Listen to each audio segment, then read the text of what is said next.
I have this video coming out on Tuesday at Reset. I played Trials all weekend. I got the roles that I wanted to test. I have them PvE and PvP. It's ready to rock. Adagio, Focus Fury, Multi-Kill Clip, and more. Lots to talk about. And remember, Adept Weekend will be coming for this, and I'm going to be pushing for 2 of these roles in the Adept form. Aisha's Embrace is the new Trials weapon, a Void 260 RPM Scout, and I'm going to do this review a little bit differently. I'm going to speak more in depth on the roles that I have, talk about them, spend some time. First, I want to talk about this role that you're going to be seeing and some great gameplay behind it, and we could talk about what this Scout has to offer in PvP. This one has Fluted Barrel for handling and stability, handling masterwork, Flared Magwell for most total stats, then Tunnel Vision, Multi-Kill Clip. The intrinsic perks are Alacrity, where you get increased reload, stability, aim assist, and range when you're the last living member of your fire team, or you're running solo. So it works in PvE content, doing solo things, works in Rumble, and then One Quiet Moment. It grants increased reload speed when out of combat. I'm going to talk about Alacrity more in depth in a moment. Tunnel Vision with Multi-Kill Clip or Kill Clip is just icing on the cake because you need the kill trigger to reload into damage anyway. So Tunnel Vision is giving plus 20 aim assist, around 20% accuracy cone size, and an aim down sight speed handling bump. When you look at the base stats, it's important. Aisha has 71 base aim assist. It's worth noting, this is the highest aim assist of the legendary rapid fire scouts, and since it breaks 70, Tunnel Vision brings it to 90, and if you put on a scout targeting mod, which only costs 3 energy on your helmet, all this combined is 100 aim assist with a better accuracy cone. The only rapid fire that can do that. It is loaded right into Multi-Kill Clip with the 100 aim assist, the accuracy cone growth, and Multi-Kill Clip is chainable, no delay. You can get a kill, reload, get a kill, reload. You must reload within 3.8 seconds after a kill, but a ×1 stack 17%, ×2 is 33%, ×3 is 50% more damage. At a ×1 stack, you deal 55 to the head. This allows you to 4-shot with it, 3 head, 1 body, because the body damage goes to 33. Great synergy. But with this being said, we can't not talk about Contingency Plan, and the gunsmith sells rolls all the time if you don't have one. Contingency Plan has actual kill clip. It can roll Tunnel Vision with it, so instead of this one having Tunnel Vision Multi-Kill Clip, that one is Tunnel Vision Kill Clip. I have 2 Contingency Plans that I really like. One has Surplus Kill Clip, the other one's Firmly Planted Kill Clip, and it deals 63 to the head. With this damage bump, you can 2 head, 2 body. But with this comparison, Aisha does have that 100 aim assist threshold with everything tied together. Multi-kill clips chainable. They're very comparable. And also, let's not forget about Trustee. I know a lot of you out there like Trustee. So as far as what this scout brings to the table is comparable. It's on par to other ones. You can go other routes like Contingency Plan, do similar things. So in the end, feel is the biggest factor in running this. Personally, I love it. I love the sight. It feels great.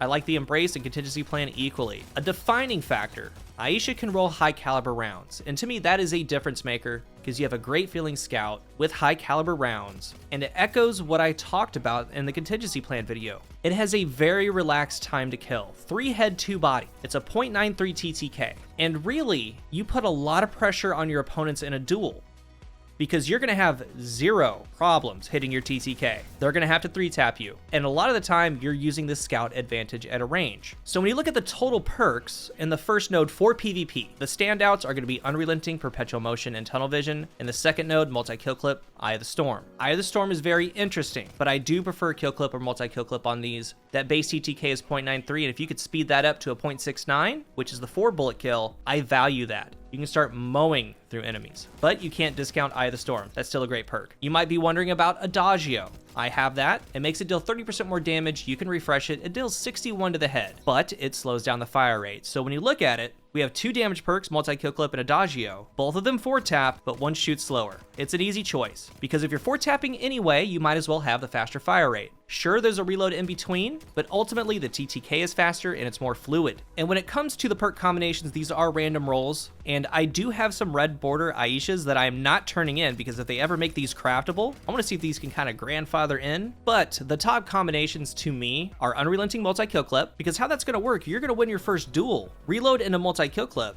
you have a faster TTK, and Unrelenting gives a huge chunk of health now, and there's like a 10-second delay with finding your next enemy. It's going to outlast Multi-Kill Clip, so there's scenarios where your next kill that has more damage, if you take any damage, you're gonna get to full health quickly. Another one, Perpetual Motion Multi-Kill Clip. I'm a little on the fence on this. I love Perpetual Motion, and even at a ×1 stack here, guys, it's getting 5 stability, 10 reload, 10 handling, ×2 is 10 stability, 20 handling, 20 reload. I'm not really too mobile with these things. I don't know if you are, so I would prefer Unrelenting or Tunnel Vision instead. But if you do get this on a random roll, it's fine. You're gonna do fine. And in that second column, I do believe that Multi-Kill Clip is the top option in Node 2. Don't discount Eye of the Storm or possibly Vorpal. Last part for PvP is to tie it up. It has a recoil direction of 55, so do not place a counterbalance mod on it. But if you do get arrowhead break, it goes to 85, then a counterbalance mod will go to 100. It's the only scenario. For the handling that it gives, the recoil direction, arrowhead is best in slot to me, but all others work. The ideal PvP combination is arrowhead with high caliber rounds, then with perpetual motion, tunnel vision, or unrelenting with multi-kill clip or Eye of the Storm. It's a great scout in PvP. It performs well. If you're a rapid fire scout lover, there's a strong chance you're going to be attached to it. For PvE, I also give it really high marks. I value it. Now I'm going to show you exactly why. And if you're like me, I think you will too. It's a void weapon, and you know what that means. And something to realize, volatile rounds are so good. You can use them on literally any void weapon because it does all the work for you. You can even place it on a blue weapon. Those rounds are that strong. But this scout, you're also pairing some other things. The total kit for Embrace is worth using, and I'm going to show you why. There are multiple PvE combinations. Notably, in the left column, we have triple tap, shoot to loot, stats for all. Right column, 4 times a charm, Vorpal, turnabout, and focus fury. Don't sleep on turnabout. It's useful. If you grab a roll with this, it's going to save you. But I want to talk about a couple standout combinations, which I think are great. And I want to show you the application of this scout, the real life scenario. The top rules to look for are triple tap and 4 times a charm. Very special. This gets the magazine to 50 plus straight bullets without reloading. And you need to keep in mind, that is mindless. You're at a safe distance with the scout. It's primary ammo, and that ammo is infinite. But what I think is arguably better is triple tap focus fury, which is what I have. It's also deep sight. Like I said, I'm going to hold on to it. Hopefully we can craft it later. Hopefully it's grandfathered in. But I have armor piercing, it's void, it has focus fury, and with that perk, dealing half magazine as precision damage grants you bonus damage. It's got a timer on the screen, it can reproc the timer. It makes you deal 20% more damage. And this damage, since it's from the weapon, can be stacked with Charge with Light. It can be stacked with Font of Might, something like a Rift. So here's why I love using this thing. I do a lot of things solo. Lost sectors come to mind going for exotic gear, 1550. I'm about 1550, and on the scout you have Alacrity. You get a fast reload, more stability, aim assist, and range since you're solo. And these stats are juiced. Most hit 100, if not all, they hit 100. It's a scout with a champion mod for anti-barrier, and just with this perk alone, I am safe in the back, I can nail targets, breaking champions, doing damage on those champions at a distance, and since I'm just laying into them anyway, I get Focus Fury going, so that's just a little damage on top. And that's even better if I grab Avoid Well. I don't have on Font of Might in this gameplay, I should have, but if you're laying into the target anyway, you might as well be getting 20% more damage with Focus Fury. And on top is going to be the volatile Font of Might damage. So that's the question. Would you rather just keep laying into an enemy with 4 times a charm, triple tap, for that just long sustained damage? Or triple tap Focus Fury to get the 20% more, then add all the other things on top. And I've thought about it and I've used this. I value triple and focused more, I do. But that isn't to say that one or the other is bad because they're both top tier. Like, it's preference. If you get either one of these rolls, be very happy with them. And that's why I love it. I've been using it in a lot of solo play. I'm at a distance, I'm doing more damage. It's infinite ammo, Focus Fury. I'm not wasting heavier special. And with Alacrity, it's just perfect. It's a great weapon. When the Adepts come out, I do want an Adept version of this exact roll. Adept big ones on top of Focus Fury, on top of Font of Might with Alacrity. It's a special thing. It's a really special thing for solo players. If you're in team play, just switch it right over to One Quiet Moment. But if you do have a roll like this, or you get one later, I do highly encourage you to try it. It's awesome. The barrel and the mag for PvE is just changeable. Just don't add a counterbalance mod.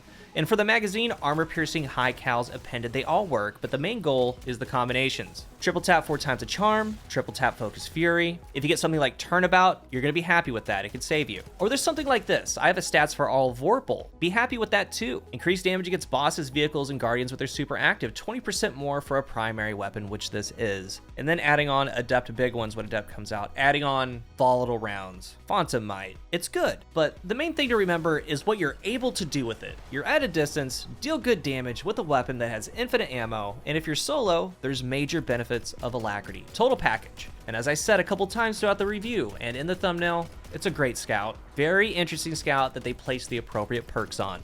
I want to hear about what roles you find value in. That goes for PvE and PvP. How does it compare to things like Trustee, Contingency Plan? And when this does come for Adept Weekend, I'm going to be all over it. I'm going to try to get as many as I can. If you're new here, remember to hit the subscribe button, and if you are subscribed, thank you so much for your support. Let's talk about the new Trial Scout down below. Thank you for watching, and until the next one, I am Coolguy.